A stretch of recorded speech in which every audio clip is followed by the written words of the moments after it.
대개 가로수는 삭막한 도심의 그늘과 생기를 더해주죠. 그런데 전주의 한 도심에서는 이 가로수가 주민 안전과 생계를 위협하는 공포의 대상이 되고 있다는데 해법 마련도 쉽지 않다고 합니다. 조수영 기자가 현장을 취재했습니다. 상가와 주택이 혼재된 전주 시내 한 도심가에 키가 큰 가로수들이 늘어서 있습니다. 그냥 이쁘다. 푸릇푸릇해서 보기는 좋은 것 같아요. 메타세쿼이어를 닮은 이 나무의 이름은 나구송. 이 일대에만 140여 그루가 심어져 있습니다. 택지 조성과 함께 30년 가까이 자라면서 독특한 특징 하나가 도드라지게 나타나고 있습니다. 기근이라고 하는데 공기 중으로 노출된 뿌리를 뜻해요. 3, 40년 이상은 돼야지 그 공기 뿌리가 나오는 것 같아요. 실제 현장에서는 가로수 뿌리가 솟아오르면서 보도블록이 3에서 5cm 가까이 들떠 있는 모습이 쉽게 관찰됩니다. 촬영 도중 한 행인이 보도블록에 걸려 넘어지는 아찔한 상황도 벌어졌습니다. 여기는 처음이에요. 이게 좀 쓸리시는 것 같아요. 예. 아이고야. 전에도 인도에 나무 뿌리가 이렇게 올라와갖고 단차가 생긴데 그런데 그냥 뚝 걸려갖고 하면 문제는 가로수 뿌리가 보행로 주변에만 머물지 않는다는 점입니다. 가로수에서 10m 가까이 떨어진 이 작은 화단에도 나무 뿌리가 듬성듬성 자라나고 있습니다.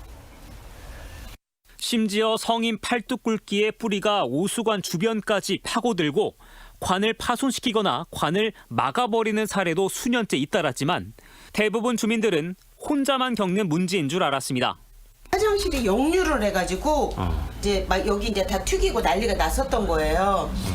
뭘 아예 못한 게 굉장히 많아요.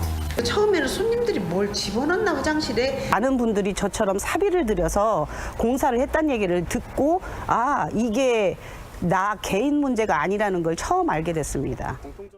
결국 주민 90명이 집단 민원을 제기하면서 전주시는 뒤늦게 심각성을 알게 됐고 올해 가로수 교체 예산으로 2억여 원을 편성했습니다.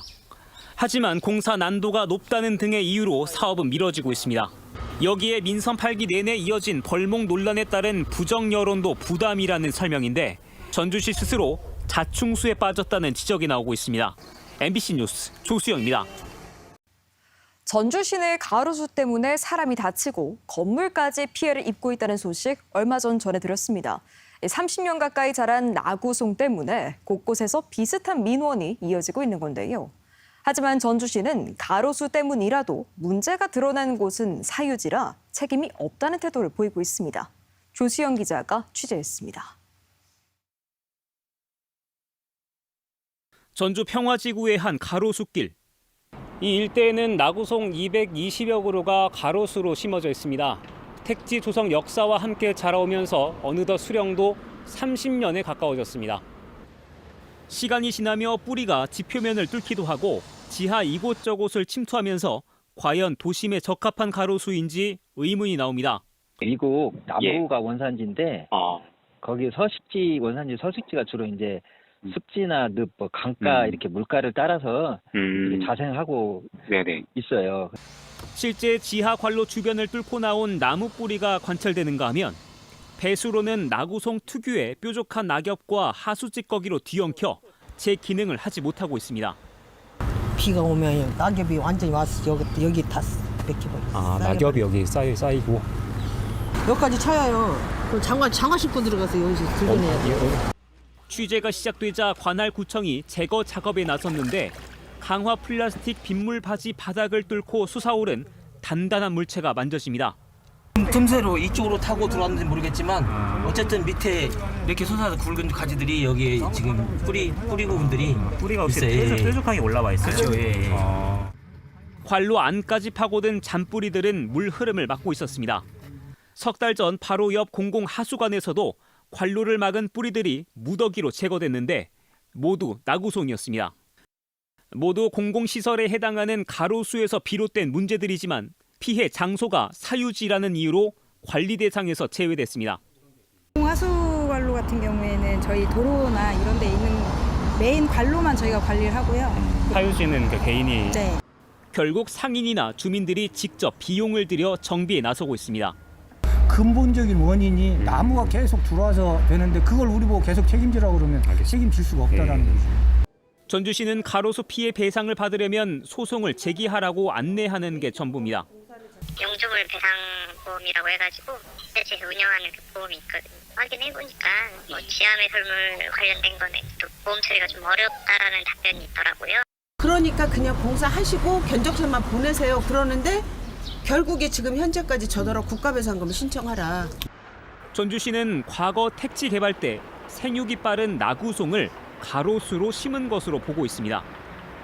현재 민원과 부작용이 속출하자 나구송 교체 사업을 추진하고 있다지만 현재까지 5그루를 베어낸 게 전부입니다. MBC 뉴스 조수영입니다. 수십 년 동안 자라온 도심 가로수인 나구송이 시민들의 불안과 불편을 키우고 있는 문제 연속해서 전해드리고 있는데요. 이와 관련된 민원은 수년째 이어져 왔지만 전주시의 행정은 근본 대책 대신 땜질식 대응만 반복하고 있다는 지적이 나옵니다. 조수영 기자가 취재했습니다.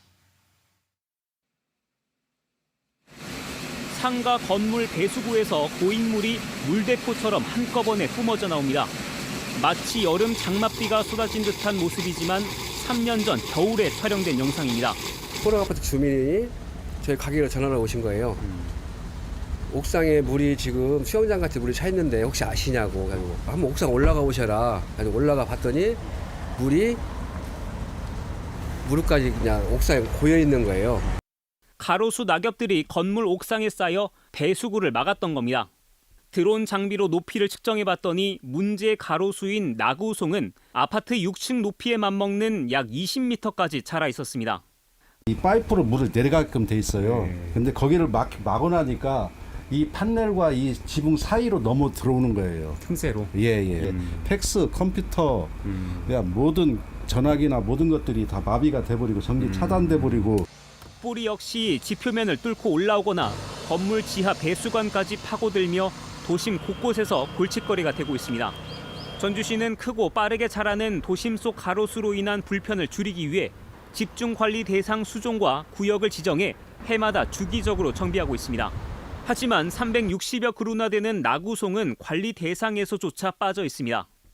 나구송에 관해서도 필요하다고 하면 시의회하고 협의해서 좀 검토할 수 있는 부분이 있다고 하면 추진하도록 하겠습니다. 과거 시의회도 수종 교체를 요구하고 불편 민원도 반복되었던 만큼 하루 이틀 제기된 문제도 아니었습니다. 현장 주민들은 10년 가까이 같은 문제로 고통을 겪어왔고 수차례 민원을 제기하고 개선을 요구해왔습니다. 행정은 개별 민원에는 제대로 대응하지 않다가 전주시는 그때그때 수억 원대 예산까지 들여 나구송 뿌리가 솟구친 보도블록을 교체하는 등 땜질식 대응만 반복해왔습니다. 제가 여기서 한 지금 18년간 장사를 하고 있었는데 벌써 뜯은 것이 4번, 5번이에요. 삐 나와서 뜯어야지, 여기 뭐 옆에 주위에 정리한다고 뜯어야지, 뭐 해야지. 이건 뭐 세금 낭비해야지, 인력 낭비해야지, 장사하는 사람들 다 여기서 그냥 힘들게 하지. 워낙 키가 큰 가로수에 가로등 불빛이 가려지다 보니 그보다 낮은 높이의 가로등을 이중으로 설치한 곳도 있습니다. 뭐 가로등을 나무가 다가버려 버리니까 우범지대처럼 안에 LED 등을 인도 쪽으로 추가로 다른 거예요. 결국 반복된 민원을 사실상 방치해온 것 아니냐는 지적이 나오는 이유입니다. 최근 이재명 대통령은 국무회의에서 민원은 귀찮게 처리할 일이 아니라 해야 할 일을 알려주는 것이라며 공직사회의 각성을 주문한 바 있습니다. MBC 뉴스 조수영입니다. 전주시는 나구송 뿌리가 보행에 지장을 주거나 건물 지하 등 사유지까지 침투해 피해가 이어지고 있다는 전주 MBC 보도와 관련해 조만간 건물주 등을 상대로 현황 조사에 착수하기로 했습니다. 다만 지자체 차원의 피해 보상은 현행 제도상 어렵다며 나구송 피해가 전국적인 현상일 수 있는 만큼 중앙부처의 제도 개선 필요성을 건의하는 방안도 검토하겠다고 밝혔습니다. 한편 전주 도심가에 심어진 나구송은 1990년대 후반 택지 개발 과정에서 한국토지주택공사 LH가 식재한 것으로 파악됐으며 구체적인 식재 경위는 시간이 지나 확인이 어려운 상태입니다. 주간 추천도서 알려드립니다.